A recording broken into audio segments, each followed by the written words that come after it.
Well, here we have it then, the new M5. It is BMW's most powerful road car, and it develops some quite staggering numbers. And so we've come to Cadwell Park to find out just how fast it is. Under the bonnet is a 4.4 litre V8 with 2 turbos. It produces 552 brake horsepower and 680 newton meters of torque.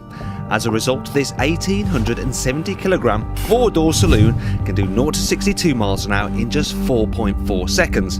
And had BMW not limited it to 155 miles an hour, it would be able to crack 200 miles an hour. Not bad that for something that costs £73,000. But if you want the BMW which offers the most bang for your buck, it isn't the M5, it's this, the S1000RR. It may only have 4 cylinders, 1 litre and no turbos, but it still makes 193 bhp. And weighing just 178 kilos means it has a whole horse for every kilo. So the question is, which is faster on a track, the bike or the car? To find out, we've hired a faceless racer to risk his life on the bike and a librarian to drive the car. Only joking, it's our resident racing driver, Owen Mildenhall, in a brown sweater.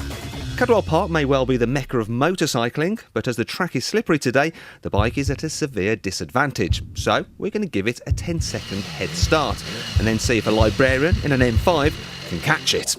Ready, steady, go! Bike's away and it gets a good start away from the line despite the fact the track is wet and is running on summer tyres.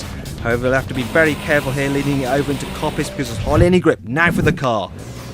Owen's pulling away in second gear there, and despite that, look at that, he's spinning up those rear wheels.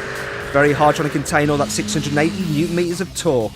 Now the bike's going to have to be very careful not to lose the front end here into Charlie's. Sitting quite upright there actually. Owen shall have no such trouble with his 4 wheels. Although, a little bit of oversteer there. Clearly got the driver's aids off.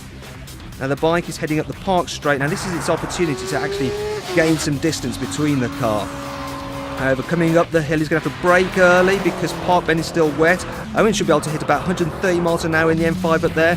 Bike turning in quite gingerly again. Car can go harder in on the brakes. A little bit of oversteer there. Once again, nicely dealt with by Owen. Out of Chris's curve, the bike's still very upright, worried about losing it, obviously. Whereas the car should be able to go pretty much flat out through there and just sweep down into the gooseneck. The gap is closing quite dramatically. Bike's heading down the hill now.